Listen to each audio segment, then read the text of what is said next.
God darn it, I can be such a jerk sometimes. My name is Matthew Kroll. And I was about to say the same thing to you. My name is Matthew Kelly, a.k.a. Nando. And this is the only podcast about movies, specifically the film Superman. And obviously, Topam fam, the voice you heard is not our native New Zealander, but Matt from Nando V Movies is back, gracing us with his presence hot off the set of his episode he wrote for the Nebula original series Subliminal. How you doing, buddy? I am doing great. I got a ton of sleep.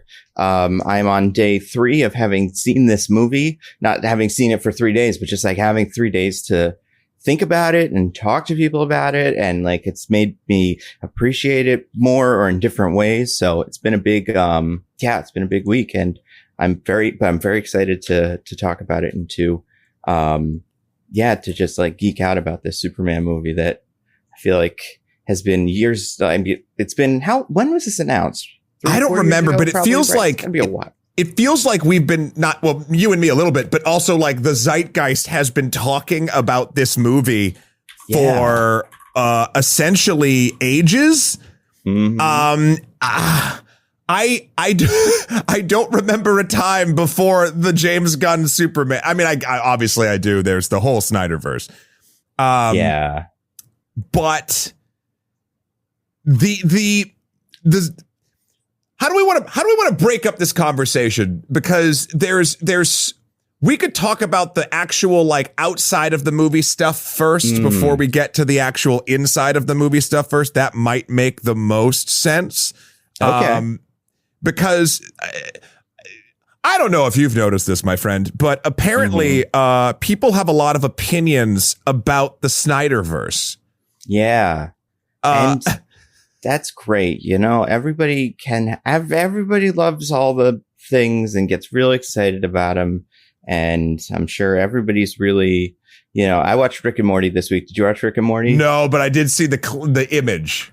Yeah, it's very, very fun how it just keeps coming up in everything. But yeah, when did that movie come out? Was that 12 years ago? Was Man of Steel? I believe Man of Steel came out. Let's take a gander here because 2013. Okay. Yeah. Okay. So yeah, I mean, 12. Yeah. 12 years since that movie came out. Kind of insane. Yeah. Really insane. But, the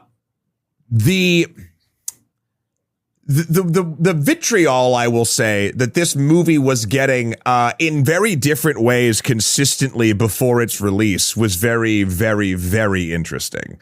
And a vitriol that I didn't see the Batman get. Right. Like yeah, I know that Zack Snyder is more tied to Superman and the Justice League, of course. But like the Christopher Nolan Batman is kind of the progenitor. Yeah, that's true. Of this space. And then obviously Batman v Superman was also Snyder. So like, yeah, I when there was so much hatred, again, full disclosure, I don't follow much Superman stuff. Like I have not read a Superman comic, to be perfectly honest, since the death of around when that came out, like ages and ages and ages ago. I've read books with Superman in it, but they were not like his books. And I thought there'd be a little bit more of if there was going to be a kerfuffle about sort of the Batman, but there wasn't. And then this rolled out, and then all of a sudden it was a huge problem, apparently. And I was trying to like figure out why. I mean, I do think this movie, if you don't know, if you haven't seen it, so if you're just back where we were in 2022, which I was looking it up, it seems like that's when April 2022 is when the reshuffling happened with Zaslav. Yes. And then, but Henry Cavill made his post-credits appearance in 2022 in the Black Adam movie. Yep. So that was still the negative space, whatever time we're calling it. But, there was a while where I feel like for Batman, if you were just hearing about it, you would hear like, oh, Matt Reeves, cool director. Everybody likes him. Not incredibly, not like, controversial or even like, I think the Planet of the Apes movies are just largely liked. Like there's not a whole lot of against that. But then also like who are we casting? All right, we got Robert Pattinson as it, and then we got a Catwoman, and then we got a Penguin, and we got a Riddler. And if you do that for Superman, it's like, all right, we got a Superman, and we got a Lois, and a Lex Luthor, and a Guy Gardner, and a Mr. Terrific, and an engineer. And I do think there's a little bit more of like how many characters are going to be in this. Like this movie has a lot more to do, and it feels bigger, which I think maybe makes it feel more like, oh, why? Because I remember that was one of the sentiments online was like, why are there so many characters that aren't Superman in the Superman movie? And I could see a much worse version of this movie, where like people, you know, where it is like a Guy Gardner fan film. And then, although that'd be pretty cool. I would love to see that cut of this movie too. But like Superman fans would probably be a little upset if he'd ever, you know, got to do anything.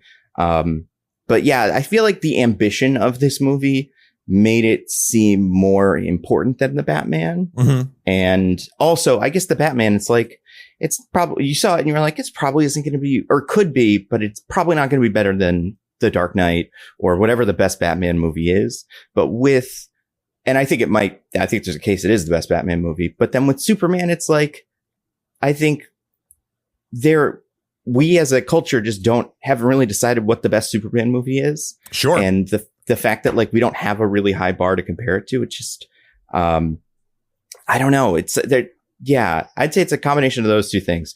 A lot of stuff on its shoulders and, no real like metric of success, to understand like, yeah, what this is going to be like. Yeah. I mean, like, I think I think specifically for Superman as a character in cinema, I think there's more, it seems at least on the outside to be about when you started watching movies, because and more than I think maybe even like someone starting now and watching all of them, which I don't think happens a ton, but like it feels like if you were born when the Christopher Reeve stuff was out, Christopher Reeves is your Superman. If you came in that small window with Brendan Routh, right? I can never say Ralph. I can never. Yeah.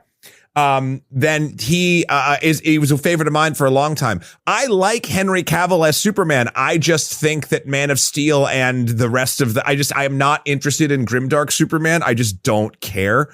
And I really like David Cornsweet as Superman as well. So like I'm hoping, and what this movie felt like, I'll get into the feels of it at least.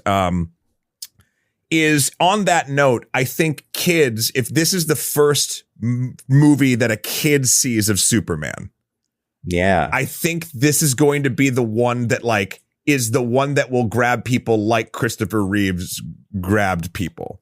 Like there is a joy to this character here that was sadly, I think, absent in the Snyderverse. I think there's two ways as actually I'll posit this as a question.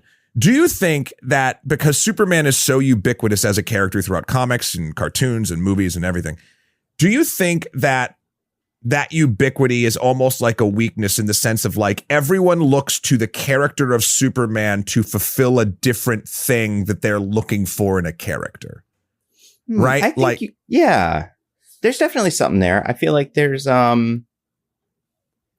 I feel like there's that, and there's the idea that like Superman, right? It's like Batman and any of the rest of them, or Spider-Man or whatever, stand for like, you know, vengeance and justice and cool crime fighting and detective stuff. Whereas Superman, I feel like, does have to stand for like a more subjective like morality and like, you know, the American way and stuff like that. I do think just like the difference is sometimes in what people think about what Superman should be are just part of the differences in what people think the world should be.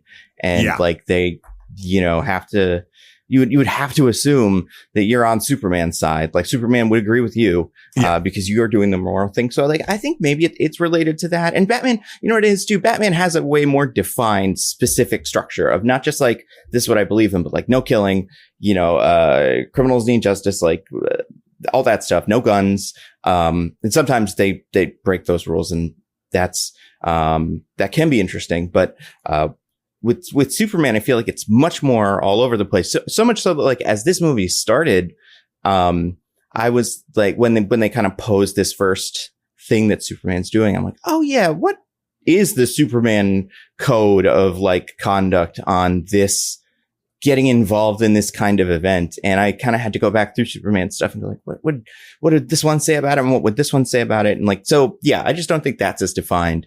Yeah. For that reason. You can do a lot with Superman. I love your take of like every person weirdly, I think, feels like whatever side they're on of a political or moral spectrum, Superman would be on their side. And I think that's why we are seeing, as sort of the last talking point, probably, maybe not, but hopefully, of the outside of the movie perspective of this new iteration of Superman being all of the, I hate to say it, but like right wing punditry, sort of like getting real hurt and mad that like, it like, even though Superman is literally an immigrant story, like all of a sudden, because that on their side of whatever fence they like to live on is a bad thing, now they're rallying against that and calling it the dreaded W word. And like it's funny, calling this movie woke is very silly to me. Because if you're calling this movie out as being woke, you are, I mean, obviously that definition is all over the board for a lot of different people. But what I've always come back to it is if it's kind and it shows empathy, apparently it's woke. And this movie and my favorite iterations and what this character means to me is kindness and empathy. And something that I love about Superman in general is that kindness and empathy is not doesn't come with a definitive correct morality. Superman is the most interesting when he's trying to do the right thing and fucking up.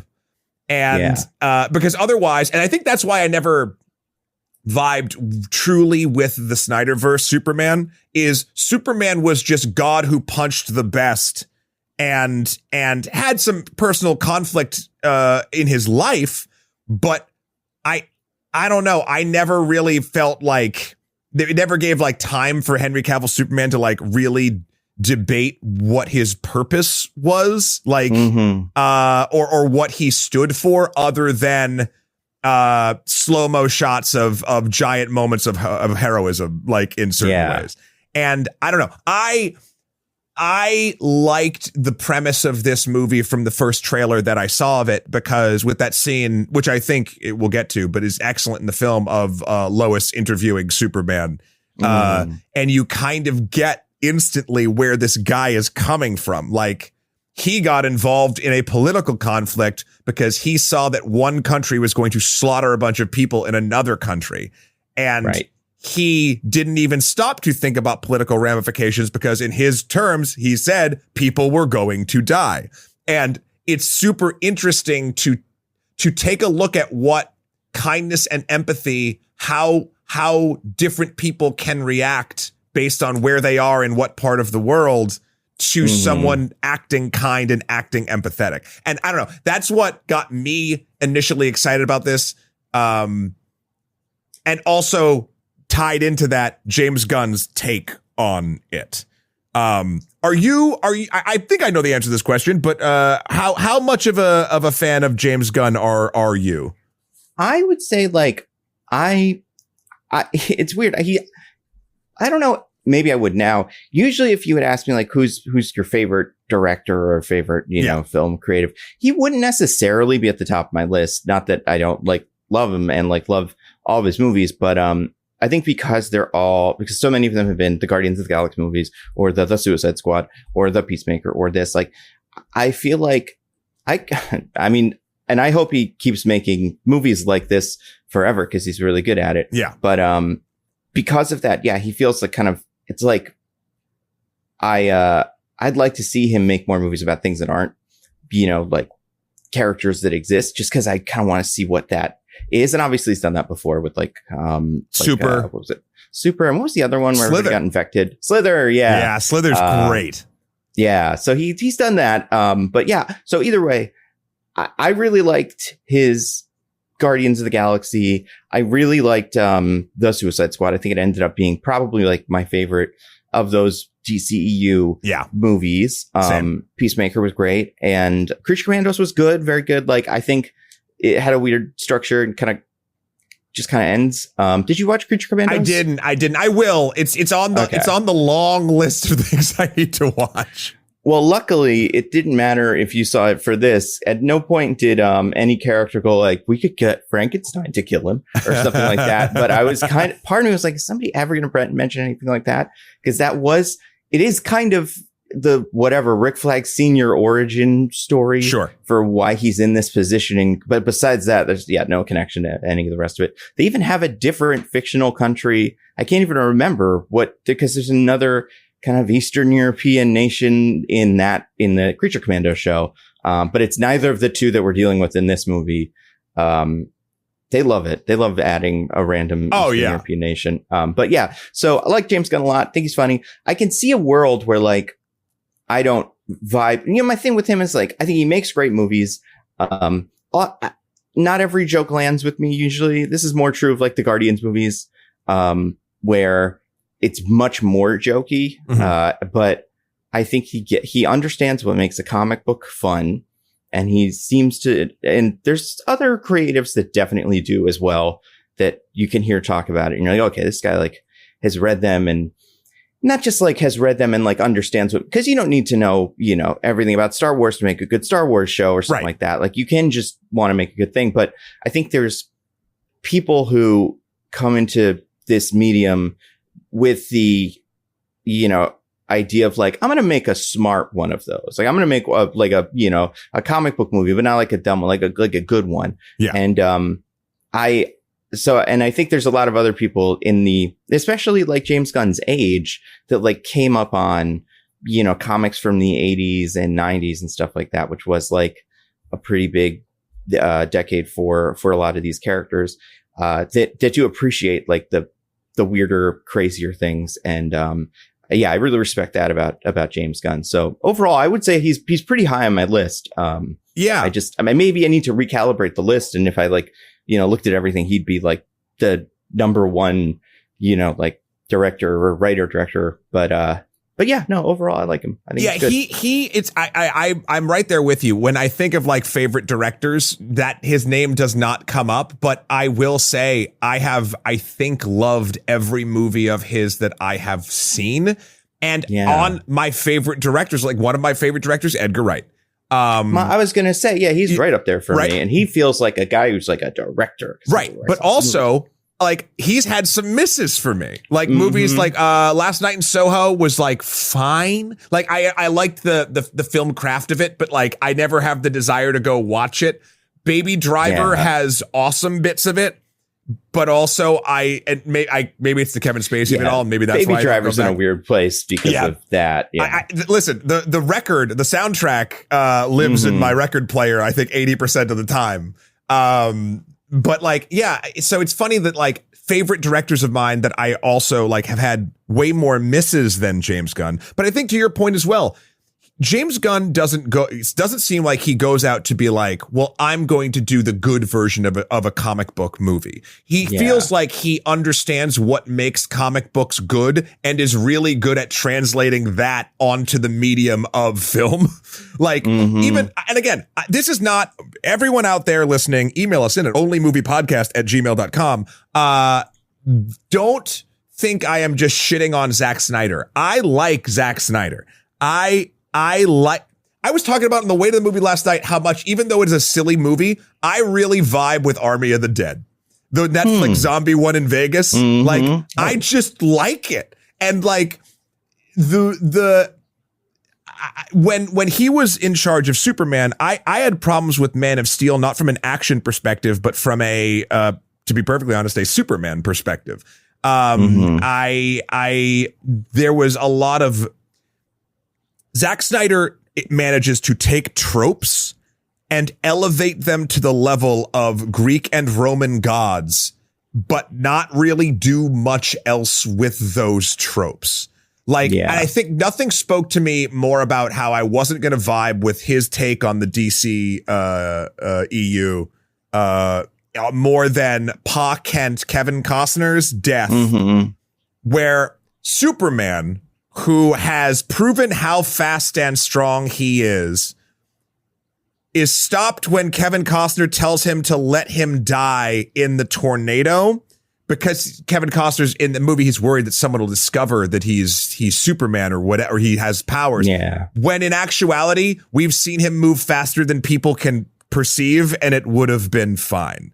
Like, it's when the rules break that you've set up, because it has to be a tragic, giant story, that I get lost when it has to be big for big's sake. The thing about this movie, and a take I really like, and I promise we'll get to this film in a moment, but the thing that I really liked about it was it is huge. Like, it's big. A city, spoiler alert, has a very odd thing happen to it. Yeah. But it also, in my opinion, because I think it's more interested in more complex characters, feels a lot smaller in scope, even though the scope is gigantic. And I think that has to do a lot with tone and pace and structure of what they're trying to do. That makes sense. Well, here we go. Why don't we do this, Matt? I'm going to read the Internet Movie Database's description of Superman. I can't wait. Oh, here we go. Superman must reconcile his alien Kryptonian heritage with his human upbringing as reporter Clark Kent. As the embodiment of truth, justice, and the human way, he soon finds himself in a world that views these as old-fashioned. Yeah. I remember when that was released, because that was like that's the logline or whatever. That was like the first thing we heard about what was at the time Superman Legacy, and like what the plot of it even kind of would be. And I remember watching this movie and going like, oh, right, this used to be kind of about this. And like, this is what the overarching idea of this movie is Kryptonian versus human and that whole thing. Yeah. It is interesting, the plug of truth, justice, and the human way. It's funny because worse tagline, but better sentiment. Like, you know, like it does not roll off the tongue like the original one does. Yeah. The human way. Yeah. But it's interesting because, like, well, it's funny. You could have taken the direction of this thing. And this is something I don't want to get fucking terribly political. I hope this is the last time in this discussion that I do. But truth, justice, and the American way, it feels like people not on the right have kind of given up a public facing pride in America. Now, America's done some fucked up shit. I run a history channel. Dear God. But America has also done amazing things. And up until 12 years, 10 years ago, whatever, I was like, if you asked me, like, are you proud of America? I would look at the scales and be like, yes, absolutely. Now, whatever. But like, I kind of wish more non-right leaning things would take back the label of what the American way is, because I could see this story, everything that happens in Superman, also being what I would want to think of as the American way. That doesn't mean that every other country doesn't have good things in it, but it means that America wants to represent the good things of people. And so I think that's why I was sad when the tagline shifted, because I would like to believe that the American way at its heart is a good thing. Obviously, right now, it's hard to do that. But yeah, I think what this Superman represented in this movie is really both of those things, and therefore could have left the tagline alone. It's tough because I think the American way has always been weird in a world where like Superman is a global figure. And it's like, and then you have to ask the question, okay, so what is the American way versus the French way or wherever Superman is now, in some story where he's, you know, going around the world. And then I feel like if they hadn't replaced it with one that I think works, like A Better Tomorrow was the original, like kind of new Superman phrase. I was like, oh yeah, that's a good way to write that. And I think for that one, I was just like, oh yeah, I think I like that better than The American Way in general. Yeah. I think the problem with The Human Way is just like, human way is not, you would never say that. Like, this is the human way to do things. I think you could say the human, truth, justice, and the human spirit or something like that. Like that's a sentiment. But yeah, I'm 50-50 on it. Cause also I feel like there's a point where like the same way where like truth, I think does mean different things, to different people kind of, but like there is some kind of agreed upon definition for what truth just means in a big picture. And I don't think The American Way is it's so subjective that I feel like I understand why they'd want to take truth, justice, and then add something else that's kind of like also in that same, like A Better Tomorrow is hard to, hard to argue against, in the same way that, The American Way is like such a hard, thing to pin down. And also like, it's weird because like Superman, it's weird once it's tough because like Lex Luthor's been president and like there's plenty of government figures that have been against Superman, but like, and it wouldn't be weird if Captain America was, said that, right? Like if he was Truth, Justice, in The American Way, he'd be like, he's Captain America. Right. But yeah, it feels like with Superman, part of it with Superman too, is just like, you feel like he goes to like, a different planet with all aliens and is like, hi, my name is Superman. I stand for Truth, Justice, in The American Way. And the aliens are just like, okay, what's that last thing? Like, is that another, It's interesting though, too. Like, I think it comes from two different places. One, obviously the creators at the time, again, it being an immigrant story, and America used to stand for immigration, immigrating to make a better life for yourself and coming to a new place where you were accepted and you were able to have the same shot as everybody else. Right. I think that's what is representative for me about The American Way. Even if that is a propagandistic sort of take on what that could mean because to get there, you have to do X, Y, and Z. But then also, it's also from the character's perspective, and something that this movie really leans into nicely, as we'll get into eventually in spoilers down the line, like his human upbringing, Kansas farmhouse, and the ideals and morals that were sort of instilled in him there. I think that's what Superman would consider the American way, even if it's not canonically or correctly in every part of America, because it is a melting pot. Like, what the American way is. It's what he thinks the American way is, which again, to your point, Matt, is incredibly subjective, but it's interesting if Superman says it. You know what I mean? It's different if the character says it or if the tagline for the movie says it. Yeah. Yeah, that's true. And it's,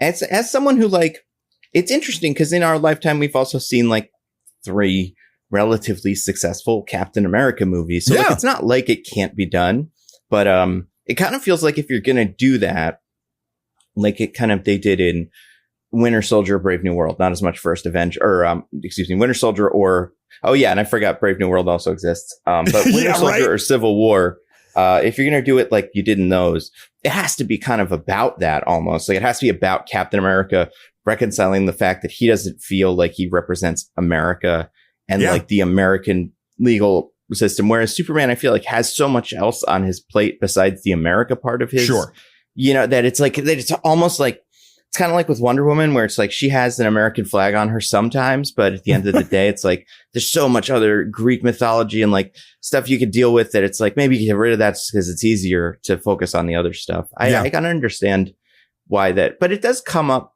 I feel like there's every so often there's a pretty good Superman story that will focus on, immigration or some sort of pretty specific political issue. So it can be done. It's definitely, but yeah, this movie has an interesting take on it. And I think that I'm curious where the DC, like the new DCU goes with the whole, like the politics of the new DCU. Like we'll see it in Lanterns, I feel like again. And we saw it a teeny tiny bit in Creature Commandos with like just kind of like how the world thinks about these characters and how that has shaped politics. Yeah. It doesn't seem like we'll probably get too much of that in Supergirl, Woman of Tomorrow. And then I don't know about like Clayface or the Huntress movie set in Korea that, is rumored to be one of the next ones. But like, yeah, there were some characters that were coming up, like the Authority movie or a Booster Gold show, or I can't remember. There was another one. Oh, and then the Batman eventually, where I feel like those will give us a clearer picture of like the politics of this version of America. Yeah. And yeah, I'm curious to see what that is. I'm excited for it too. And again, I will try to dismiss my James Gunn fandom from the next statement that I'm about to make. But no one can deny Kevin Feige helped do what is nearly the impossible with the Infinity Saga and a little beyond, depending on what we're talking about. Like the fact that Infinity Saga alone works with one sort of person holding together a ton of creatives in a direction, even though we know it's not that simple, is a phenomenal feat and an amazing thing. I'm really excited on the DC Studio side of these movies because the person that is in the Feige role is also a director I really like. And we've seen again, that's not it's a different perspective, I think, coming at it from a producer, like wielding all the powers that a producer sort of does, and a director also now doing that too. Like, we're gonna get a different flavor, and I'm assuming we're going to get something that feels very cohesive. Like even and that could be good or bad. Like a lot of the Infinity Saga doesn't feel like the same type of movies, and that's great about it. This could backfire and maybe things do feel a little too samey. Like, we don't want every movie to feel like this Superman movie, I don't think. Yeah, I'm curious because I think like Batman is the big one where like tonally you just have a bunch of different specific avenues you can go down, specific kinds of stories you can tell. And like they did say they were looking at like the kind of Damian Wayne Robin introduction, as that's always the image they use. Yeah. To describe Brave and the Bold, but like that, that could just be something they changed their mind on. Like, it doesn't seem like there's a script for it. So at this point, everything's up for grabs.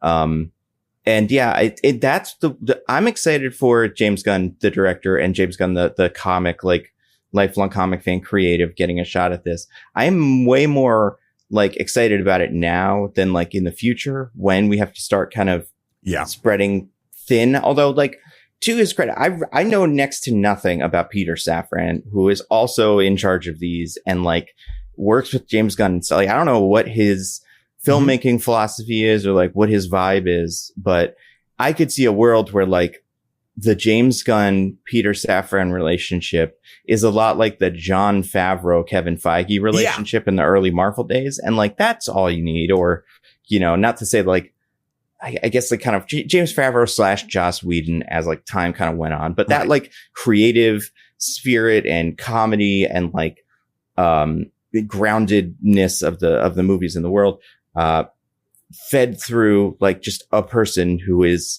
the producer guy who just does the producing. I can see that working, and for that reason, yeah, I mean, and it's cool that it's nice that James Gunn got to see one of these come up from the inside. He's the first product of the Marvel system to do this on his own, create his own universe, and like, knock on wood, it potentially succeeds. Cause I guess like there have been other people who have started big franchises that have come. Has it happened? I'm trying to think of like, it has come out of the Marvel system. Has anybody gone from Marvel to like the Dark Universe or the Spider-Man universe of Marvel characters or something, and then they put something like, he's the new guy, wow, and then they just kind of disappear because just none of them seem to work outside of this. I might say, let's see, the only one I could think of is Ryan Coogler, and it's not that he's doing big franchise stuff, but he is taking what he's done in Marvel, some before, some after, And even with, well, actually, I take that back. I'm trying to remember the timeline here. Creed, the first one came out in 2015. Was that the only one of those he did, or did he do all of them? He might have done the second one. I know Michael B. Jordan did the third one. That's right. But then Sinners, I mean, like we're seeing like where I feel like the Marvel system can beat people down. It feels like, at least anecdotally, Ryan Coogler has ridden that system twice now in a very real way. He also is producing, I believe, the animated Wakanda series. Yep. And the Ironheart show. Which I still need to catch up on your videos on Ironheart. Spoiler alert for my thoughts. I liked it. It's just pretty good until the end where it gets weird and then we'll never see her again or whatever. Yeah, who knows? Yeah. But I think that might be the example. I don't know. I don't know if anyone has done what James Gunn is doing right now, though, which is this is a big commitment of time to work on a shared world and steer it. The only other one that I was thinking of as we were as was going through my head. Well, actually, you could say Taika Waititi had a moment, but he hasn't done that. He hasn't figured out what the next big thing is. I would be. I don't think what is it, John Watts from the Spider-Man movies has necessarily done that. However, the fact that he came up with the story for the new Final Destination movie makes me go like, man, that maybe that's it. Maybe we're about to see the beginning of it. Yeah. And then who's the other one? We haven't seen, I don't think we've seen the Phase 4 creatives step out on their own yet, but I'm curious what happens with the Jack Schaefer's and the Matt Shackmans and the people who came up and because they have really kind of ascended in that and the Russo brothers, famously can't do it, right? They keep trying and that doesn't work. So yeah, it's definitely not something that's easy, but yeah, so it's interesting that James Gunn's the only one that's successfully done this. Knock on wood. I mean, we'll see. This is one movie, but yeah, we'll see. I think it is a success up to this point. Yeah. I mean, I know we're we're 35 minutes into this thing and we haven't really dove deep into this. First thoughts about this film overall, Matt, what would when you walked out of the theater a couple days ago, what were you feeling? It took me. So I remember when I walked out of the theater, I was like, I had a very good time watching this movie. And the experience was, I was feeling good. I wanted to spend time. There were a couple people who I knew had seen it. So I wanted to ask them, kind of chat with them, be like, oh my God, what about this thing? This thing's crazy. And I went with Hannah and she also really, liked it at the time.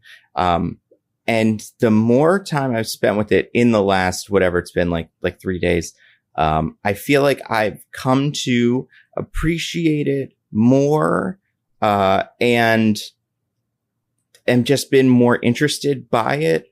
Yeah. So overall, my thoughts coming out of the movie, first thoughts were, this was fun. This was exciting. There was a lot.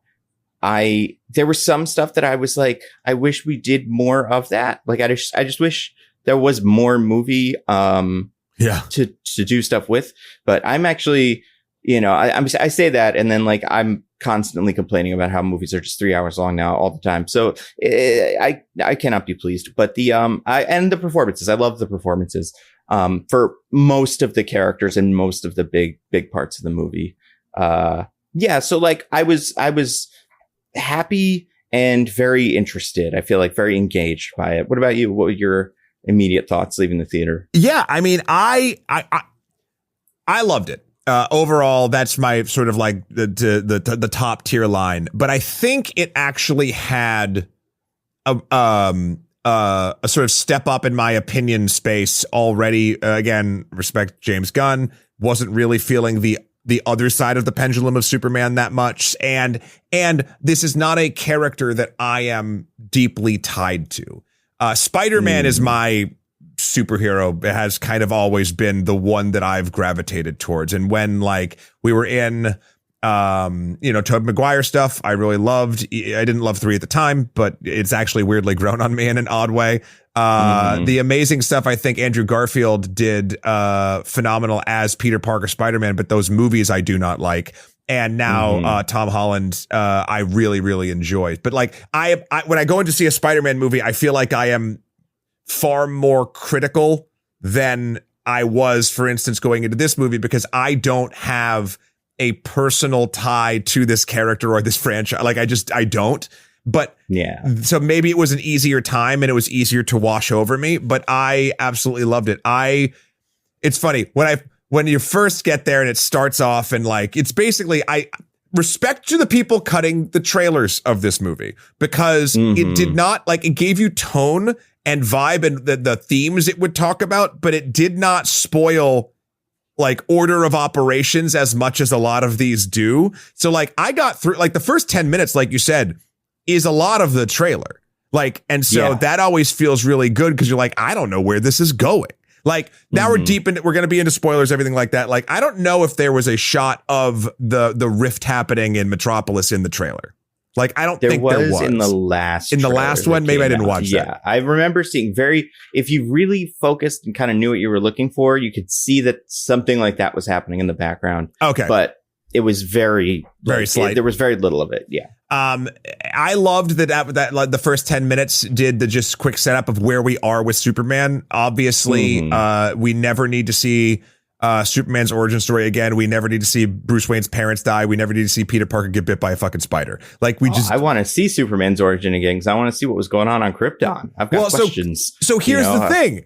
Like, it could be interesting if that was its own story in the Superman story kicking off this DC Studios. I don't want to see it. I like jumping in with him hitting that fucking ground hard, getting his ass beat. I was real confused at the beginning of how that was, because it was what was the villain's name? The fake villain's name. The Hammer of Baravia. Oh, side note, the name this is just my own personal axe to grind. I went with about half, maybe 2/3 of my D&D group that we've been playing we've just finished a Curse of Strahd game for the last 4 years. And in Curse of Strahd, it's Barovia. So when it was Baravia, 3 people down the line, we all turned to each other and were like, what? And like, I couldn't get that out of my head. And I don't know for a fact, but I don't think that is one of the, like, there are some established fake DC countries that like come up a lot. Like the one that's Libya, which Bialya, right? Like that's a big one. And like, but I don't know if Barovia is like one that's ever even existed before, or Baravia's. Yeah. Like I could be convinced they invented it for this. Yeah. And if that's the case, I guess there's only so many combinations of letters when like they've done this in the Marvel movies a lot. So, but yeah, what a weird place to like make so important in this movie. But the even from the beginning of like how he heals, and I loved this is the first time I've actually really like vibed with the Fortress of Solitude. I also love how quickly we get into like the mechanic of the message from Bradley Cooper, and who I thought in the moment was Lady Gaga. I've heard that from people. Yeah, I thought it would. I was like, what a kick-ass joke that could have been if it was Lady Gaga. Like, you don't want to do that. I understand. But like when it happened and it was so quick, and then when you see the message again, I was like, oh, it's not her. But I was like, this is batshit to make those two people be Superman's parents. But I love how we get right into it, right? Like it's a trick that Lex is playing some good old fashioned 4D chess, and fucking some 4D Mortal Kombat, or some, I don't even know what would you call it? Yeah, I have no idea. But what's it called? Nicholas Hoult, right? As Lex is phenomenal. He is so just conniving and evil and funny, and exactly what I think Lex Luthor is. I think Miss Maisel, whose last name I can never pronounce, Rachel Brosnahan. is my Lois Lane now. Like, I feel like that's just, she is what a 2025 Lois Lane would be. Like, I think, did you use the word in your review? Like Lois Lane's supposed to be plucky, like a plucky reporter. She's got pluck. Yeah. And what I liked about this movie is pluck, and they kind of joke about this a little bit in a couple different ways, is basically like more of a punk rock sensibility in this day and age, as opposed to just being like, okie dokie. Like, right, it's not Lucy from Fallout, right? Like that's also plucky. This is not that kind of plucky, but it works very, very well. And David Cornsweet, I think it actually is beneficial that I have not seen him in a ton of things, or if I have, I have not remembered it, because I love when a superhero, and this happened with Tom Holland, right? Like, I have not seen their work before, and now they're this character in my head. So that was very, very beneficial for me. You watched Pearl, the movie with the axe murdering woman in the 50s or whatever? I only saw X. Oh, okay. So he's in the second one, the one that takes place in like the past. Gotcha. That's, I'd say, where most people that have known him, have seen him in something before, have seen him. That. But that's not a big movie compared to like compared to anything Nicholas Hoult has worked on. So like, he is much more, low profile than these other guys. And I think I saw today that Nicholas Hoult got paid more than Rachel Brosnahan and Cornsweet combined for this movie. Whoa. Which, when you look at their previous work, makes complete sense to me. He's like way more of a, big movie star, even though he's still not like a humongous movie star. But like, he did like how many X-Men movies? Like 4 or 5 or something like that. Like, he's been an insane amount. Mad Max. Like, it's easy to forget how big of a player he is. And listen, he has. Okay, this is a weird thing to say, but because of the structure of the film, I think he has the most heavy lifting to do, because David Cornsweet and Rachel Brosnahan and Nathan Fillion and all the other characters, Anthony Carriagan. And you know what? I've actually, now that I'm saying, I'm like, maybe I've been saying it wrong, because I don't think I've ever actually. Yeah, let's see. Kerrigan, I don't even know. And Eddie Gaethetti, right? Gaethetti, yeah. And the best casting, in my opinion, Isabella Merced. As Hawkgirl. When I was watching Last of Us season 2, and I found out she was going to be Hawkgirl, I was like, this tracks. But no, so all these characters, and Nathan Fillion, of course, all these characters get to play off of each other a lot, and Nicholas Holt's Lex Luthor doesn't. He has to hold a lot of scenes himself. He has a bunch of what I'll call standardized James Gunn henchmen around him. But he has to do a lot of that lifting, because he's truly just chewing scenery for the audience at that point. And so I could see it. I could see why he was the top billed person here. The cast was immaculate. When I was watching it, I'll get into a detriment. I feel like all I've been doing is kind of blowing smoke. I feel like, while I think the tones and the comedy and the action will be literally for anyone who likes a superhero movie, I think the pace at which things happen might not be everyone's cup of tea. This movie is fast. I think in your pre-review, you said it felt like chaos, but that's not like a bad thing. Did you say something like that? Yeah, right? I've heard the word, and I like this one now. Frenetic used to kind of describe the energy of this movie. Yeah. Especially the way you're thrown into it. I would say once like, I don't remember when this happens, maybe like 20, 30 minutes in. It's got to be less, maybe 20 minutes in, where like Lois and Clark sit down to like talk in her apartment. Yep. That's the first time I feel like you get some time to like just kind of breathe and go, okay, what are we doing here? Yeah. And, but yeah, especially in that beginning, it really moves. I thought, it's funny. I clocked it And I'm like, I like this. This feels different and weird. I could see people being bucked by it. It didn't feel like the frenetic pace of it never felt sloppy. That's the I think the most interesting thing about how frenetic it feels. It never felt like it was out of control or the edit wasn't doing its job. Like it all felt like on purpose and doing its job and really achieving what it was going for. But what it was going for felt off kilter from movies like this that I've seen. Yeah, I see what you mean.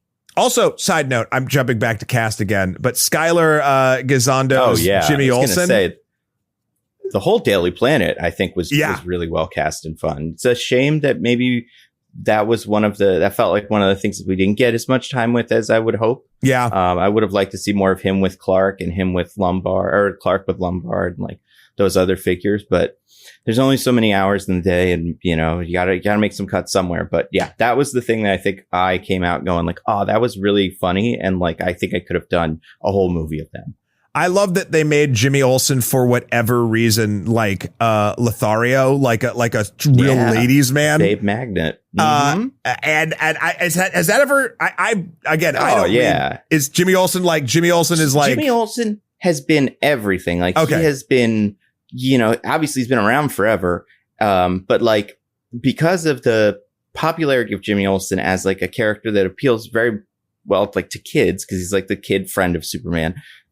There were all kinds of just Jimmy Olsen comics where he would have weird Jimmy Olsen adventures. And yeah, like I wouldn't say he was consistently like, a ladies man or like catnip for, cause I even wouldn't say like he seems to understand in this movie that he is, obviously like the women are really, really attracted to him, but he doesn't seem to like enjoy it or like even, right. Like, so it's not, I wouldn't say he's like a ladies man. He really is just like, just magically all the women are attracted to him. But like, I feel like because he's been around for so long, he's a character that's had lots of like weird little relationships and weird little like, oh, this time he married Lois Lane because of hypnotism or something like that. Yeah. So I do think he could just be anything you want. And I think especially, there was a recent run of comics that like kind of got into wasn't his origin. Well, but like kind of the full history of him as like this very goofy figure. And I think that maybe made people appreciate that part of him as after, not to bring him up again, but like the Snyder movies when they shot him in the beginning of the movie because they thought he was boring, or like the Supergirl show where they made him into like a cool, sexy guy, who was the guy from Mortal Kombat. Right. I said, like the guy who is Jax in the Mortal Kombat movie was the James Olsen, and he wasn't Jimmy, he was James. So like even that, which I like that show more or less, like that was too cool, I feel like, of a Jimmy Olsen. I think everything, I think he was probably individually the best cast member of this movie, at just fully put together, but not the hardest cast. Where it's like, I think Alex is a much trickier one. But yeah, Skylar Gisondo, it's crazy that he was this and that I don't know. I think I've heard rumors that they may, not to spoil it, but he doesn't get dramatically shot in the first 5 minutes of this movie. Yeah. So I've heard rumors he may be one of the characters that they want to spin off into something else, some sort of show or something like that. Yeah. And I do think that could work. Absolutely. Based on like other Jimmy comics that have existed. Well, so something that James Gunn is excellent at is and Jimmy Olsen is the biggest character I would say that I will put in this category just because he is canonically he's big because he's a sidekick and he gets to go on his own adventures, and then that's like novel, it feels like, right? James Gunn is so good at taking a character you've either never heard of or don't give a shit about and making them your favorite character. I think, I mean, he did that with Peacemaker, which is insane. And now in this movie, I think the superhero who steals the show, I thought it would be, Guy Gardner, Nathan Fillion's Green Lantern, but it's not. It's Mr. Terrific. Like Mr. Terrific. There's a specific action scene with him and Lois Lane when they go to a camp to try to rescue Superman that like knocked my socks off. And before the Justice Gang and Mr. Terrific, even though they are competent, is kind of played as a bit of a joke. And then you kind of see him like, no, this guy, there's a reason why this guy's hanging out with Superman. Like, and how familiar with Mr. Terrific were you before this? Pretty familiar. He's a character that, and a lot of these guys, I feel like, run in this path, like has had a recent comic or one or two recent comics written by either Grant Morrison, not in this case, or Tom King. And this case, Tom King wrote the Strange Adventure series, which featured Mr. Terrific, that like made him a really, cool, intriguing character. But I think Mr. Terrific has always been kind of fun. I mean, he was in the Justice League cartoon back in the day. He ran the Watchtower after kind of Martian Manhunter disappeared in Justice League Unlimited. So he always seemed like a guy who like had it together. And I believe he was also on he was on the Flash live action show. Oh, was he? And he was played by a cool guy who was funny, Echo Kellum. Okay. But either way, never like this. I think this is a different flavor of the character. I fell off the Arrowverse. I liked the Arrowverse quite a bit, but I think by like season 5 of Flash or something, when like it just felt like they were reshuffling like every character into every role, I was just not even Supergirl could say me. The Superman actor in Supergirl was also excellent. He got his Tyler own Hoechlin. He got his own show too, right? Yeah, and Tom Welling, as I grew up, maybe not the best Superman, but a very, very workable Superman in the Smallville show was, very, very influential for me. So there's a lot of them that worked. I keep forgetting, like, there's been a lot of Superman. I know my list in the beginning, I was like, I forgot both of them, and I was like, well, the way that this movie, I think, structurally makes a Superman story interesting is the way that I think that Superman stories need to be made to be interesting is that if he's just an invincible god, it doesn't, like, that's not fun. You have to take the moral standings and you have to take the things that Superman cares about and use those around him. And the way that the villainy plays out in this movie, that Lex's plan happens, the Baravian hammer of Baravia is in fact, what's the clone's name? The character's name? Do we know? In comics, I don't think there is a name for this character specifically. Like, I think people assume, like, spoilers for this movie, that the clone is like Bizarro more or less, but I don't think that's ever confirmed by the I don't think it was Bizarro. I think it was, there's another Superman. I was riding home with some nerds last night and they told me the name. It was like, there is one that Lex made a clone of Superman, not Bizarro, but at some point made a clone of Superman. And I forget what there's something, I don't even know. But I thought at first I was like, ooh, maybe it is Bizarro, because I figured it was some sort of version of him. Right. But that's why I thought he would be in that suit, because does Yellow Sun hurt Bizarro? No, I was talking about this with Hannah the other day. Well, I feel like, have you ever seen that Seinfeld episode where they're talking about Bizarro, the Bizarro Jerry, and he meets a bunch of Bizarro friends? Yeah. And Elaine's kind of getting the idea of a Bizarro described to her. And he says hello. When he leaves, he says hello. When he comes over, he says goodbye. And then she says, like, wouldn't he say bad bye? And it's like, every time you have to like kind of assume most of the things about him, unless said otherwise, work kind of the normal way. But like, I think the kryptonites are switched with him and the powers are switched with him. So like he has ice vision and freeze breath and stuff like that. But I don't think he can't be right. Like if a Yellow Sun hurt him, he would never be a threat to Superman. Well, that's why I thought he was in the suit. That's why I thought he was in that would make sense. Suit. But I don't think that's a canon in most of the stuff. Yeah. But it should be, because technically if he's opposite Superman. Yeah, it should work the opposite way. I really liked, and also we didn't mention Maria Gabriela de Fara, who is the engineer. That's right. Who was also really great in this movie. At first, it's funny when it was first the Hammer of Baravia and the engineer were like the two metahuman villains. I was like, okay, like I didn't really care.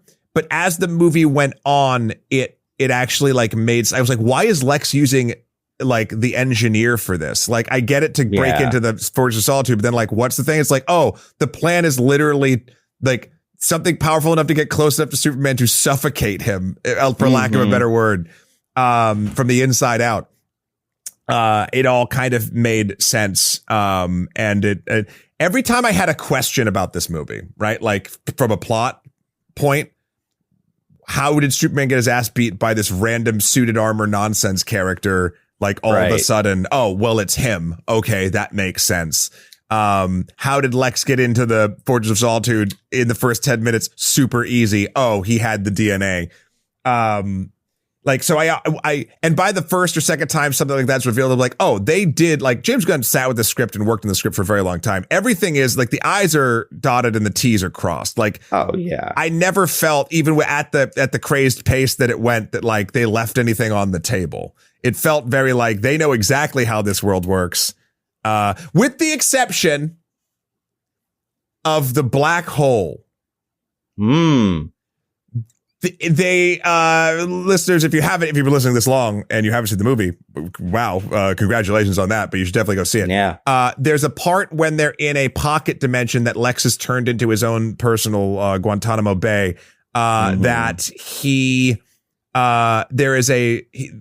did it kind of sloppily. Mr. Terrific kind of like hems and haws about it when he enters it, and he's like, that's a neutron particle river or something, and that'll rip things apart. Oh, look, it goes right into a black hole. Great. Like, and so the black hole is like, it's kind of wherever the movie needs it to be. And also doesn't really matter. Like, it's just a hazard. And I kind of felt like, again, this movie is like the wackiest kind of comic book movie, and that's fine. But like, I don't know why the black hole, it happened, 2 instances happen where there's a fight or something going on around a black hole. And I'm like, I don't know. I like, is this the too far point for me?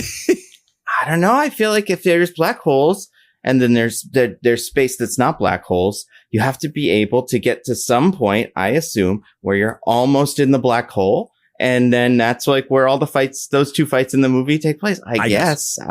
Yeah. I don't know how they work. And I definitely don't know how, whatever it is. I think it's like called like the positive proton or negative proton river or something like that works. Yeah. And apparently it trapped Superman for a little bit while he's saving, I think it's supposed to be, I don't know about traps, but I think it's like, as a river, it's really, really, really, really dangerous to everyone but him, right? Like everybody else would get materialized by it except for him. But for him, he can kind of swim, but he's so sick from kryptonite poisoning that he can't fly yet. Yeah. I don't know. That part of the movie was kind of the least exciting part to me, but it was still pretty interesting. And it had Baby Joey, who, as everyone has been following me, has been aware is, I've been fascinated by ever since we saw the toy of Baby Joey and knew nothing else about what this thing was. Metamorpho's kid. Yep. Which who's the is mother? A thing. We see the mother. Yeah, Sapphire Stagg. She's been in these movies before. However, her dad was in Wonder Woman 84. He's the businessman that what's his name screws over in the beginning, who like he takes his company with the magic wishing stone. Oh, Maxwell Lord does. But yeah.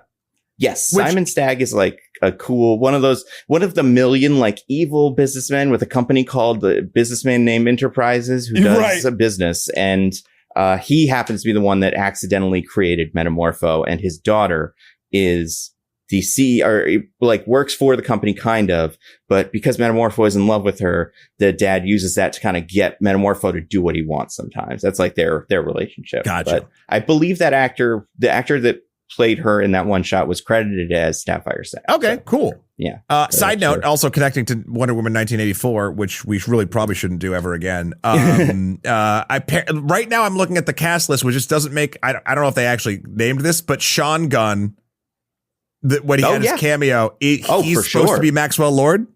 Mm-hmm. They had him in because he got a Chiron because he was on the news, right? Oh, I didn't even notice. I was like, Sean Gunn. Mm-hmm. Nice. Yeah. And, he's another one who has Lord Industries, and he's like, I would say, a bigger player in, he was a big player in the Supergirl show, but like he has had his hands in kind of everything in DC Comics. So you can say like, you know, Justice League International and stuff like that, that he makes sense to be here. Maybe more, not more so than in Wonder Woman 1984, but I don't think it's as awkward as I expected. What are some other things I really liked about this? I really liked how part of Lex's plan and how the world works was so essentially media, propagandizing and or like equivalency of AI slop. Like, I know it was played for a joke, but like part of Lex's plan to make Superman unpopular was to flood the internet with negative things about like a fake harem and like a bunch of other things. And the way he did it in a very James Gunn way is it was just in this infinite pocket dimension. He kidnapped a bunch of monkeys to just type bullshit about Superman or super shit. Like nonstop 24/7. And like this movie feels so much like, I know we've been throwing around the word bizarro, but like a bizarro world version of the way our discourse functions. Like it's like, what if all the garbage that we had to deal with was actually done by like whimsy had a part in it. right like which I think goes back to, I had this thought about how I think this movie will resonate, and the reviews seem to be going that direction. At least I think it has a 95% audience on Rotten Tomatoes, which is not a totally common thing. I think this is a movie that right now a lot of people need, because it calls out and pokes fun at a lot of things we all see in our day to day that I feel like a lot of people are starting to be like, yeah, this is bullshit. Like, but it doesn't do it ever in a preachy way. If that makes sense. Like, I never felt like this movie was, other than trying to talk about kindness and empathy and how that can get complicated in a modern world. It never really like aggrandized itself. It never like finger wagged like at you. And I think big movies like this kind of need that to get like for anyone who needs that kind of message for any reason in their lives. I know I felt like I just needed it for sanity. It's how it gets through cleaner. It's how it will actually plant a seed in somebody, because I never felt like this movie was preaching. Did you ever, did that ever? I don't know about preaching as like it definitely felt like this movie had like things that it wanted to say, that it had moments where characters, I don't know. Have you ever seen, Don't Be a Menace, the like Spike Lee movie parody? Oh yeah. South Central. Yeah. That's exactly. So every so often there was a line where I do think a character could have turned to the screen and said message. And then you're like, oh yeah, being punk rock or being, a good person is kind of punk rock, or like Superman is more human than Lex Luthor, like all that stuff. I think that's fine. I do think some of and this is maybe the critique of the movie I'm most interested in, or the thing that I feel like coming out of it, I had the most questions about and still do. Okay. It's like, I do think the movie takes some big, like sets up some big questions about Superman and about politics. Sure. That it could answer, or like could make an attempt to answer, but because of how hard that is to do, it doesn't have to, because it turns out Lex Luthor did them. So like, I think, for instance, we get the introduction of Barovia and the other one, Jaipur or something like that. Yeah, future Lex Sylvania. Yeah, Lex Sylvania or Lexor City or whatever it was going to be. Yeah. What did Bison call his? Just Bison Land or something? No, M. Bison's. Oh God, what the hell? Now it's going to bug me. Right?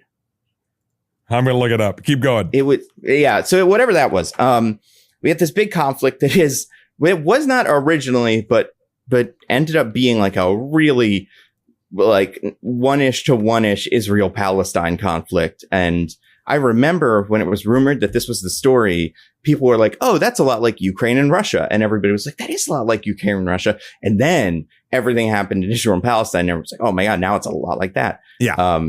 But I think a movie about whether Superman should intervene in that war is interesting. And like, that's an interesting question that getting out of the movie, I was like, well, what has other Superman media said about this? Like, what are the traditional rules? Because Superman obviously doesn't just go stop every war. He can't, or it would be weird if he did. And there's a bunch of other supervillains who do that. Like the Authority is that. They're superheroes who are like, we should stop all the wars and be in charge of the government because we're better at it than them. Yeah. But then I'm like, well, I guess like in Superman 1978, Jor-El's like, you should guide them, and he wants you to like show them a better way. So like maybe 1 or 2 wars you can stop if you want. But by the end of this movie, it is revealed that the entire war was not a real war. It was Lex Luthor trying to fuck with Superman. Yeah. So it doesn't really count for should Superman do this when it happens in a different country that's not Lex Luthor related. Yeah. And I thought, I understand why the movie did that, but I wish it had taken more of a stance on that, because I think that's a really interesting question that like the Marvel movies have kind of gotten into with like, how do these superheroes exist in a world with, you know, borders and laws and politics? The Sokovia Accords. Yep. Like, and Black Panther and Wakanda and like sovereignty of nations, and even like stuff like alien races with the Skrulls, and like they never do it. I don't think they've done very many of them consistently, but they've at least had like bits where you're like, oh, they're using this as a metaphor for this. And that's what they think this character should be doing at this time. But with Superman, I'm like, I don't know. That can't be his job now though, right? Like just go in every country being like, no more war. But then there was Superman 4 where he took all the nukes and threw them into the sun. So maybe he can do that. I really don't know. There's a case for it, but yeah, that was the one element of the movie that like, I think was strong. I think politically is going to be very evocative for people. But I also think because everything bad that happens in this movie was actually part of Lex Luthor's plan, it gets a little like pass as like, well, obviously he doesn't have to do this every time. Yeah. Lex Luthor was doing it then. We get a lot of questions, but not a straight answer to it. We don't know what would happen if Baravia tried to invade Shadaloo. Which is M. Bison. Was that what his country was going to be called? Or is that Shadaloo? Oh, okay. I didn't know it's going to be Shadaloo. Okay. Or maybe that's but he was going to have bison bucks, right? That was going to be the currency of Bison land, or his Bison empire. We'll see what the new one. Who just got cast as M. Bison? It's confoundingly David Dastmalchian. Is going to play M. Bison, which honestly is it's the only pick in that where I'm like, he's a good actor, but he doesn't look like a professional wrestler. Yeah. So it's just going to be a little weird if everybody else is a professional wrestler. But you know, no, I get your point. It does get to dodge that question. Like for instance, the interview scene, which I think is one of my favorite ones. Right. Lois puts him to the fire and like does like straight up says a lot of hard truths, and he doesn't have answers. Superman doesn't have answers for them. His only answer is his moral belief that people shouldn't die for no reason. And or for those reasons at the very least. Again, the power set in this movie is not as clear cut and or extreme. Like for instance, like I don't think we ever dealt with super hearing at all. Like and I don't think so. Yeah, so like for instance, because again, and that's. To me, that's not an interesting power for a movie, to be perfectly honest. Like that's on all the like the idea that Superman hears the entire world or whatever is so maddening to me. Like how and when would you turn that on or off? Like what's the moral? Like that adds so many like morality questions in my head, and like the whole like gotta take care of yourself before you can take care of other people. But so I wasn't terribly sad or disappointed that we didn't get any of that. But like the power set of Superman, I also like I'm fairly clear on, but like I guess the power level I didn't quite know the extent to. Like, could he gather all the nukes and throw them in the sun? Yeah, that's a good question. I feel like he could. do you think this Superman, I mean, Superman didn't really even go to space in this movie. No. He like flew into the atmosphere, but all nanited up and whatever. Yeah. I would assume, since the Supergirl Woman of Tomorrow movie seems to be taking the inspiration from the comic where she's just hopping around space and stuff. She does it in a spaceship and that, but she could just fly if she wanted to. It's just kind of a hassle. I assume he's done his fair share of like going from planet to planet and just messing around. Because I think in the book or something that this was based on, or like a cartoon, or maybe it was a toy, he has like that thing in the Portraits of Solitude where there's just like random animals, like a zoo of different like species. Yeah. So I don't know where it gets those from, but like part of it I kind of assumed was like they're from some, almost dead alien world that he just found. So yeah, I assume this Superman could fly around, but yeah, I don't know if he could do it all in a second and like get all the nukes if like they all got shot all at once. Like, yeah. So I look forward to more stories in this world about sort of like the place of these metahumans, Superman included, and like how the world works. That is interesting. This did get a hand wave because it was all Lex's plan. Especially in the end where he's like, because even part of me through the movie, I was like, okay, well, Lex is taking advantage of this conflict. So it is a real conflict, but Lex wants to use it to get over on Superman. But then Lex Luthor's like, it wasn't even a real conflict. I made it up to mess with you, Superman. And it's like, okay, well, none of this matters then, I guess. Like, it's good that he helped, but like, you really were you made a perfect Superman, like, attack conflict thing to mess with him, that only applies here and for this purpose and never again. Yeah. But he did stop it, which was nice and it's interesting. It's very interesting. And also like the way the movie presents it, it is literally an armed force going to slaughter civilians protecting their land. Like it's very clear cut, at least from what the movie shows us, like where you would fall on a morality scale. But the one surprise, actually, it's not a surprise. I was going to say if it was before a Guardians of the Galaxy 1, 2, or 3. But again, a standout for me is Krypto in this movie. I loved Krypto. Owning a dog. That is the most dog kind of dog character I've seen in a long time, that just does not listen. And because he has super strength, just like in the trailer, I know they did it too, but like they made it like essentially like they made his chaos like save the day a couple times, which I thought was really fun. And I also loved the thing that pushed Superman over the edge to just go to Lex's place was that Lex took Krypto. And they're like, there's a real James Gunn again is great at animal stuff. You look no further than Guardians 3 for every heartstring to be pulled, but Superman losing his shit over, and I like that by the end of this film, it's his cousin's dog. He's like, cause he does like talk about, cause Lois like, you have a dog. He's like, it's a foster. Like you think it's a joke, but it's true. I like that Superman's whole thing is, well, shit, I'm going to go get arrested because I have to go. The only way I can find Krypto.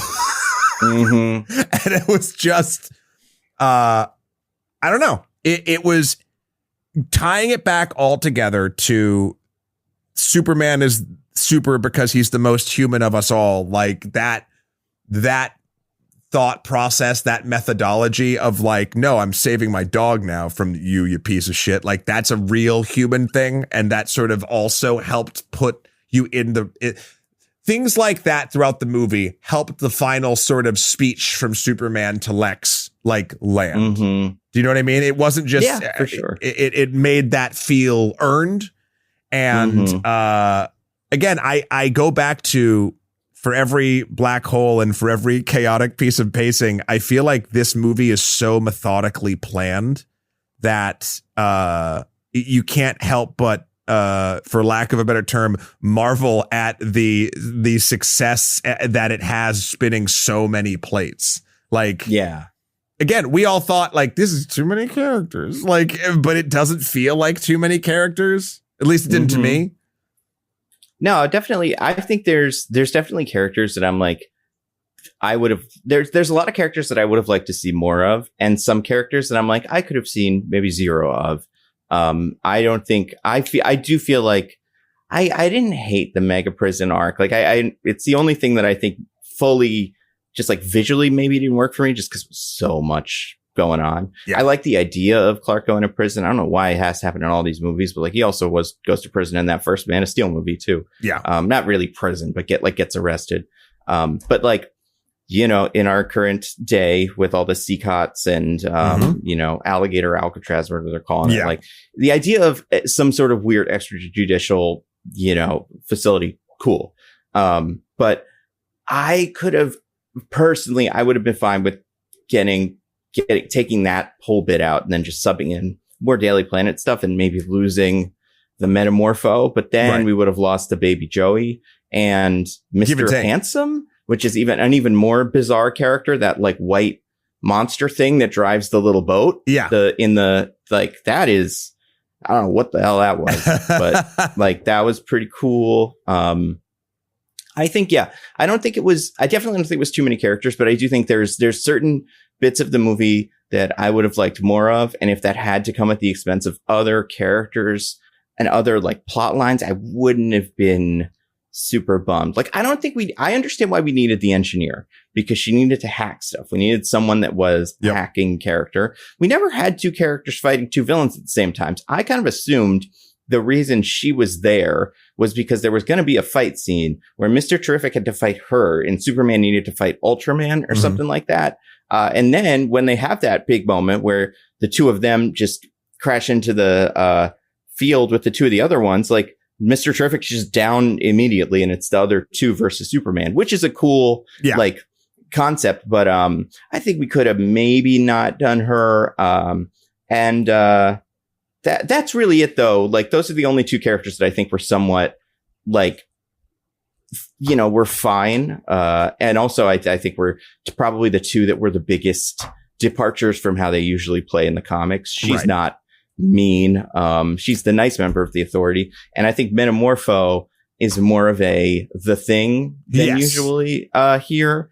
And I don't mind Anthony Carrigan. I'm not a humongous Barry fan, so I'm not like as connected to him, but I think I've seen him in a bunch of other stuff because he does a lot of this. Like he was on The Flash and the Arrow, or not our Arrow, was it Gotham? He was the Victor Zsasz of the Gotham show. Yep. So he's cool. A really weird choice for Metamorpho for me. So like I'd be okay with losing that one too. But and he looked weird, except for the end. He looked kind of cool when he were doing that one big fight. But I do think like just floating head and tentacles Metamorpho is a very wild visual for this movie that otherwise I think was pretty visually grounded. Like Kaiju's notwithstanding. The kaiju even looked pretty real though, and like practical. It felt like a real thing. You could almost convince me that there was a guy in a kaiju suit doing Godzilla stuff, like that because of how tactile it all was. And there was other stuff that was like pretty out there, but even and like the way the Green Lantern worked, it was very CGI-y, but it felt CGI. Like visually, it felt exactly like what a Green Lantern would look like just a green oven mitts or whatever. Whereas Metamorpho, I was like, this is just a floating head with some tentacles. And like, that's not him. I mean, it kind of is. I don't know. It's weird.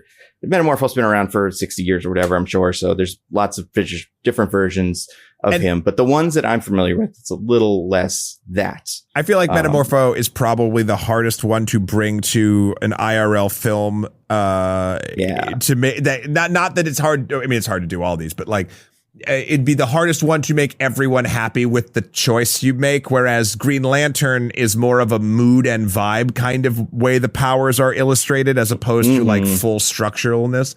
I loved, speaking of Green Lantern and the Justice Gang, I loved the kaiju fight.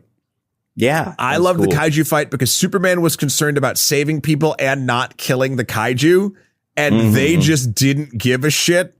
And they didn't come into conflict about it Like Superman didn't fight them to do it. He was too busy saving a literal squirrel at a certain point, which I actually really liked. And you kind of get the tone of where like metahumans are in this zeitgeist. Even Hawk Girl with the leader of Baravia. Like, I loved that. She killed that guy. Yeah, that's interesting. Just this is another thing where like a Superman probably wouldn't do that. She would. That's interesting. I kind of wanted Superman. I don't want Superman to be like, hey, what was that? You know, like, but it's weird that by the end of the movie, Superman didn't know or didn't seem to care that she had executed that world leader. But again, it's just like this movie has so many like little threads. And it's like, I hope she could join the Authority, and they have a character that's like their bird person. So if they wanted to like kind of take some characters we already had and just fit them into the Authority, she would be very comfortable on the team of killers. Version of that. But yeah, she totally killed the what's his name Triangle of Sadness guy. He was super weird. And then I think the last thing I'll say is a moment that I was really, really worried about, based on promo images and some trailer shots, was the scene at night in the apartment when it's Lois and Clark looking out over whatever that jellyfish creature was, a face sprite or whatever. The Solaris or whatever. Yeah, I think. And do we know it got a name, right? It got like, they said it was a sprite or an dimensional imp. Yeah. So maybe Mixie Spitlick, but a big giant blue monster version of him. I don't know. When I saw like Superman putting on his boot around that, I was like, what the fuck? But like, again, this movie and its tone makes it work because at that point you've already met the Justice Gang, and the whole thing is Superman's super depressed and like he knows they have it, like it's fine. Yeah. And I liked that moment a lot because it showed that the character didn't feel like it reinforced the thing for me that the character didn't feel like he was the only person that could ever make a right call. Like, and that I think is also important in Superman's, like Superman trusts people. He doesn't agree with them, but like he believes that they will keep the city safe enough and stop it from hurting people. And it's fine because they are also superheroes. I liked that a lot. And it's two-tone because it's just a silly thing about like Superman be like, no, they're fine. And he's still talking about whatever he's talking about. I do think this movie made a good case for like why people still live in Metropolis. It's just like, it's annoying when like a kaiju happens, but like you probably aren't going to get killed by it. It's the superheroes do really protect you. It almost felt like they were like firefighters where like you hope your house isn't on fire, but as long as you're not next to that other house, you just kind of go, they got it. They got it. They're great. Kind of go back to like it's, and that, that moment, the kaiju moment, like I do think there have to have been people that died in the rest of the bits, like when the city got split in half, even though they got told to evacuate. But like, besides that, very few, collateral damage, like civilian casualty moments. Which Lex kills the guy. Shoots that guy. The guy who picks Superman up out of the hole after I think the kaiju smacks him down. If I remember. That was at Barovia in the beginning after the hammer Barovia beats him up. Yeah. I don't know. This movie, I'll say my final thing and then I'll let you sort of take us home. Superman people will probably hate me for saying this. I've always found the S means hope a real cheeseball thing. I have never been able to get behind it. I think until now. Like they don't hammer it in this movie. They don't like, it's not, I don't even know if it's actually even said. It might be. No, I don't think so. Yeah. It's like, but like this movie, I think I might have just nailed it. The reason why I love this movie is this movie shows us, it doesn't like tell us what Superman is and who Superman, like what Superman sort of stands for. Like it's not pontificating. It's not just talking a talk, it's walking a walk in a way. And even if there are one or two stumbles, it's still walking. And that makes the whole thing just feel more important and a human story of a of an alien, right? And, you know, and it's yeah. I was shocked. I mean, I shouldn't be. Again, I James Gunn for me personally is getting dangerously close to the level of James Cameron who never misses. Like I shouldn't be shocked. And yet I was still like, holy shit, he did it. So this was really, truly, I think, the first time a Superman story on film. Because again, I was a little too old for the Superman, the Christopher Reeve Superman. Like Brandon Routh, I think, was the first Superman movie that I saw in a theater.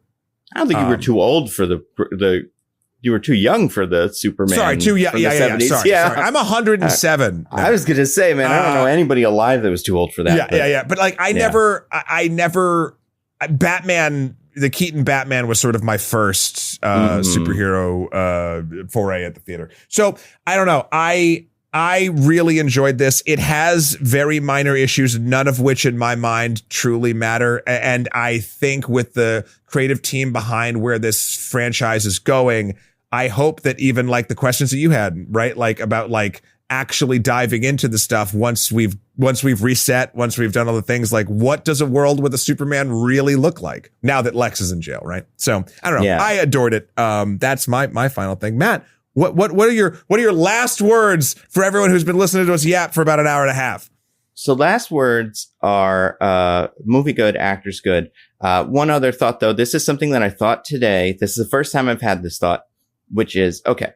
So we learn, and it's a minor thing, but I think it's very, very important in the universe. We're gonna have to figure this out soon.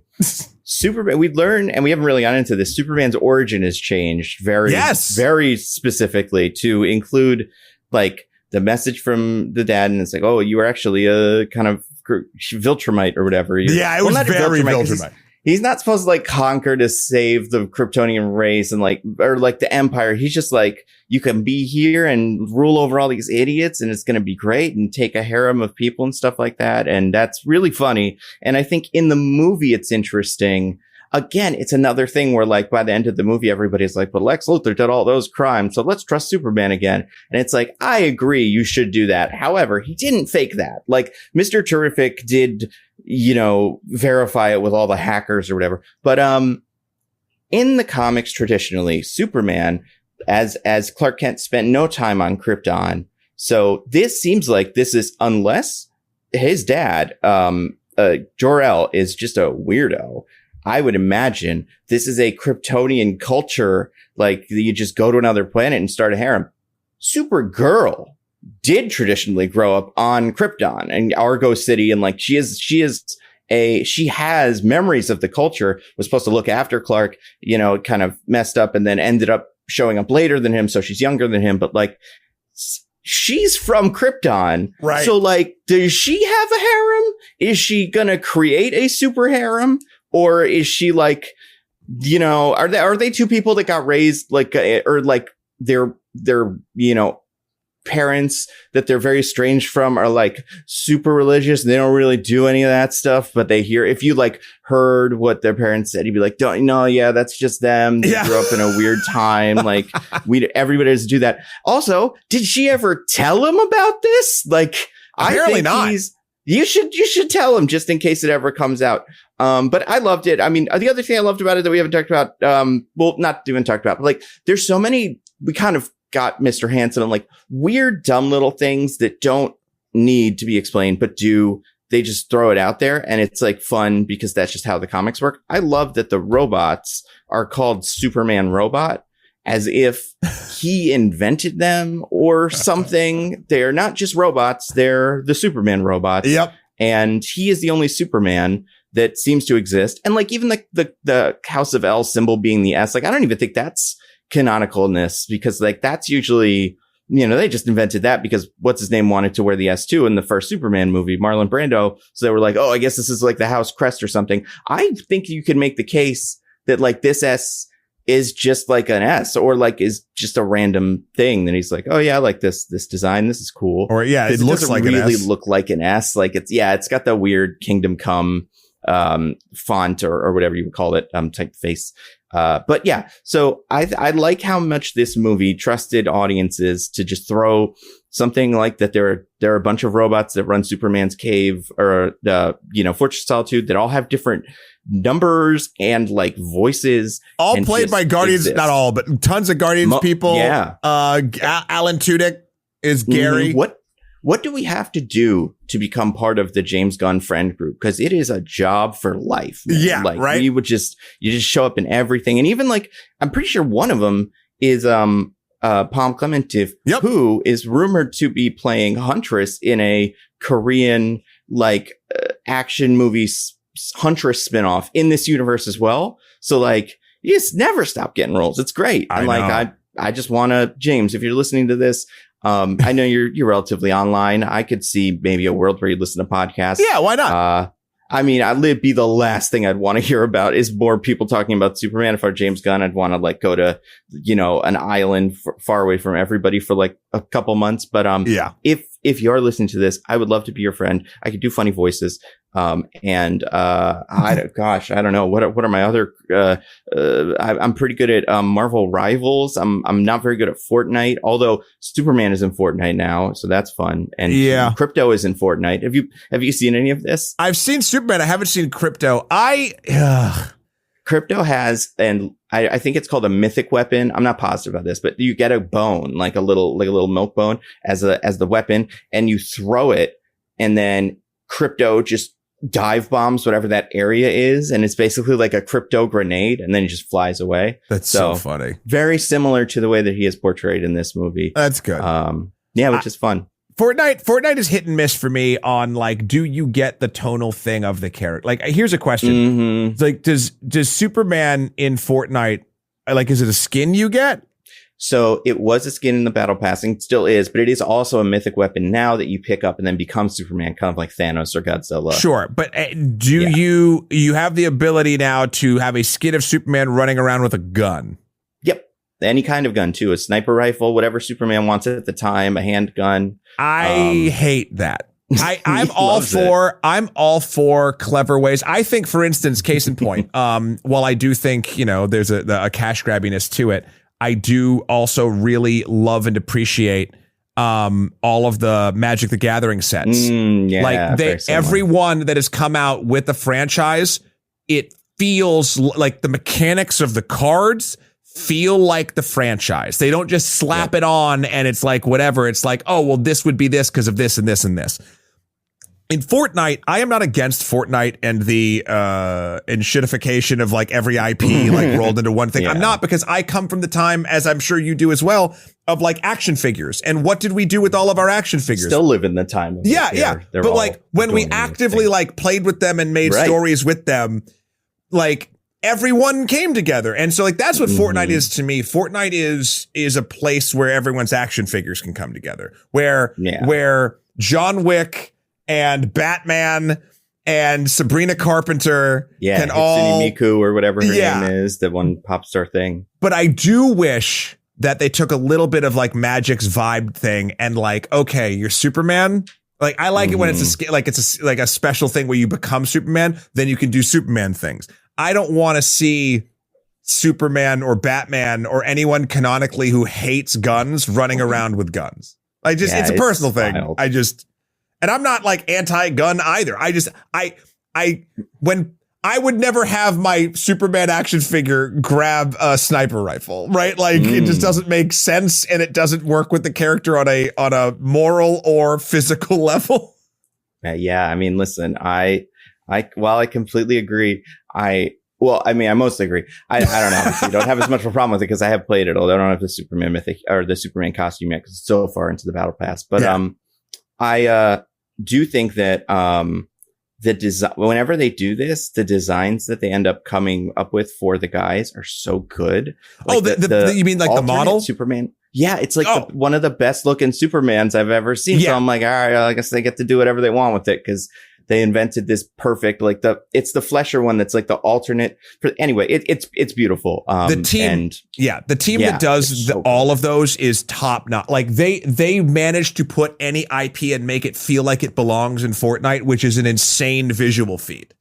Mm-hmm. I'm talking more. My only issue is the implementation of these amazing models into the game sometimes rubs me the wrong way. I do like Fortnite. We should play sometime. I have not played. I think the only skin I have is the Psycho from Borderlands. Oh, that's a good one. Yeah, that's perfect for. You know, he has lots of guns, and knives or whatever. You know. Yeah. I have a couple more than that, not a ton. But yeah, I could be Superman. You could play a pacifist Superman who like just punches, you know, guns, but you just use your pickaxe, or hit people with your car. Superman, I don't think would be super against that. It'd be a little weird, but like that's slightly odd. Like, yeah, it depends on the car. Yeah, I mean, he has canonically lifted cars. He could hit someone with a car, not driving the car, hit someone with the car. Yeah. And to be fair, this is another thing I think it's crazy. We haven't used this phrase yet. All-Star Superman famously ends with him shooting Lex Luthor with a gun. It is the gravity gun that he uses to warp the reality around Lex Luthor, so it, you know, makes his powers go through. But like Superman has at least one gun in his little arsenal. So maybe you just pretend they're all that. That's the sniper gravity gun, and this is the close range SMG version of it. I'll slide that cognitive dissonance around and feel a little bit better. It'll be good. Anyway, this has been the only podcast about Superman. Matt, incredible. Thank you so much for coming on and co-hosting with me. I couldn't think of another person to want to talk about this more with.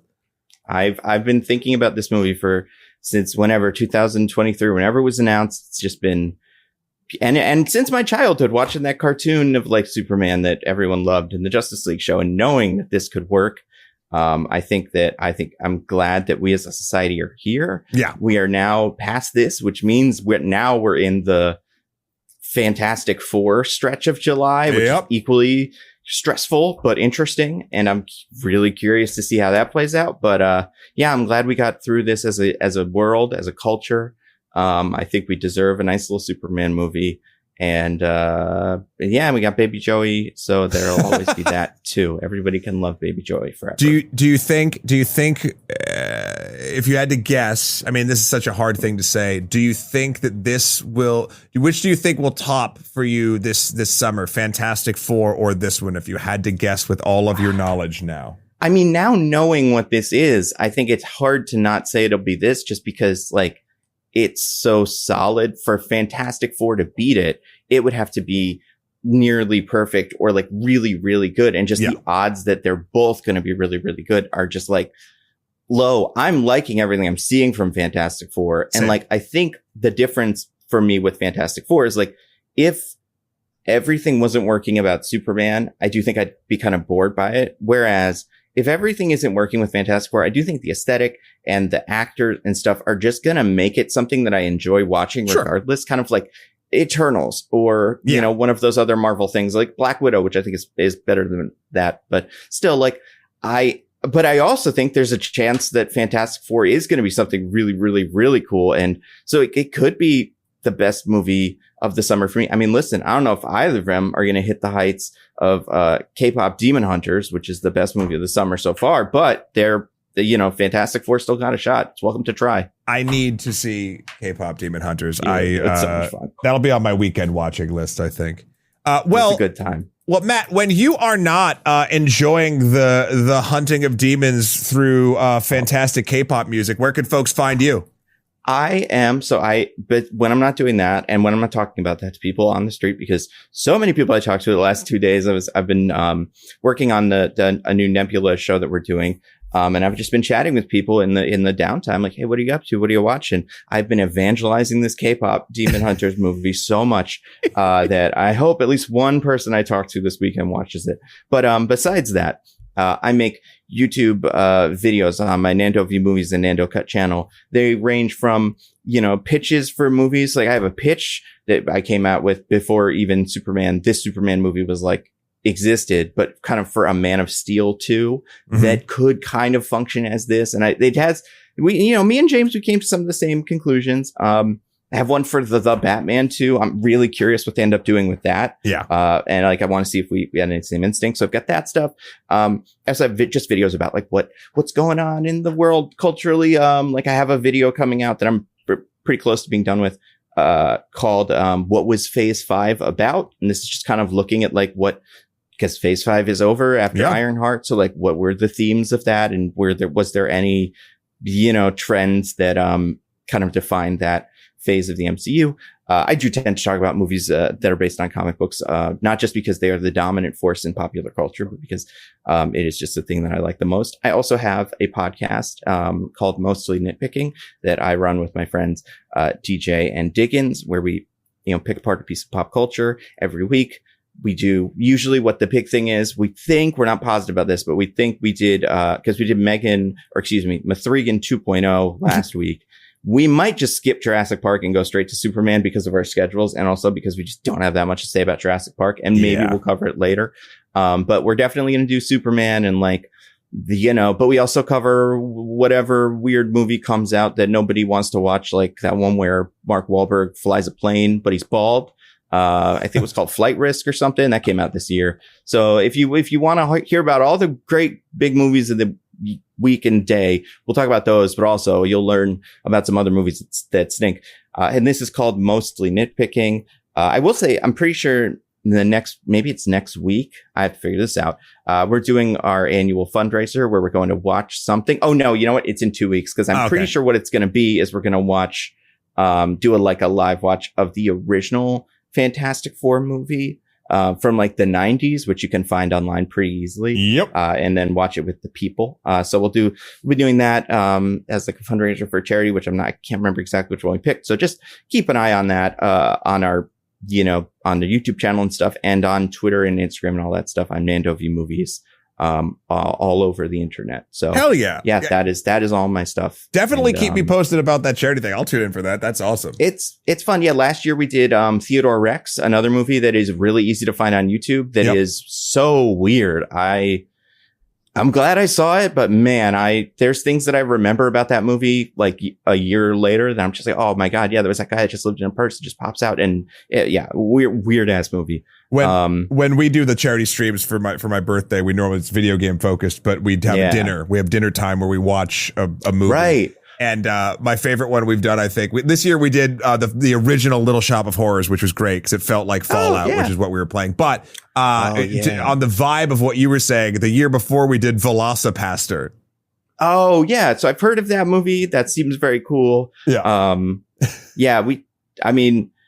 I feel like Fantastic Four just ended up being the right movie for this time because of the timing. But yeah, we are not above a Velocipaster or whatever our audience, because we'll take donations for whatever the fundraiser is. In return, you can pick a movie. So like we've got some movies that we've only done because people donated, and then that ended up being something that we really like talking about. So if there is a movie that people have really strong feelings about, this is, besides winning the March Madness tournament that we do every year, this is the only way to force us to do something. Nice. Unfrosted was one we did this year for that reason. Oh, wow.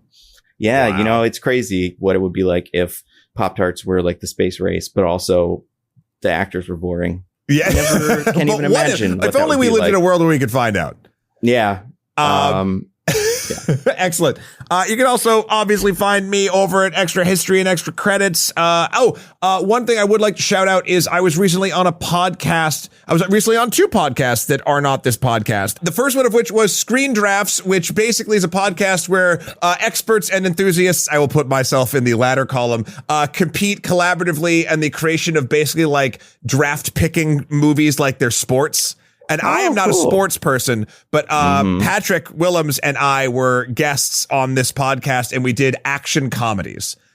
And the draft was fierce. I've only gotten minor hate for my picks. A lot of people, I think I changed some hearts and minds, Matt, with my weird ass picks. Who was your number one pick? I'm not going to say it here because I want them to listen. I'll tell you once we stop. Yeah. And then I was also on the Overly Sarcastic podcast with with Blue and Indigo and Jay from Design Delve, and we were talking about nostalgia games, games that we just like we constantly think of, maybe not because they're the best, but because we really just loved them at a certain time in our lives. Mine for that one was, I don't know if you're familiar with this game, Matt, but Full Throttle. The name sounds so familiar. Is it jet skis? No, it is a LucasArts point and click adventure starring a biker named Ben. Oh, I definitely have not played this game. It's dope. They did a remake of it. It takes like 4 hours to finish if you like. I remember this game. Yes, never mind. Yeah, with the kick-ass music from the Gone Jackals. The album was Bone to Pick. It was friggin' dope. So please go check out those podcasts wherever fine podcasts are sold. Next week, I believe we will be going fast, where my friend Balvin and I go talk about F1. We did that specifically because he's been wanting to get on the show, and he pitched that one, and I'm glad he did. It's an excellent conversation. Please check that out in a week's time. And yeah, anything else, Matt, before we take off? Nah, that's it. Everybody take care of your super harem, feed your dogs and stuff, your super dogs, and keep your super suit clean. Don't make your mom wash it for you, unless you're all dead from being exploded by stuff and whatever. But, do your own laundry. Do your laundry. Consider it. And if your super cousin has a drinking problem, maybe listen, it's tough. It's hard to deal with. So I just maybe make sure that you're always a safe place for her to come back to when she needs it. She might be about to learn a big lesson about that. So I feel like maybe we'll be in a different place soon. But we'll see. I'm excited to find out. Same. All right, everybody. We'll talk to you later next week. Bye. Bye.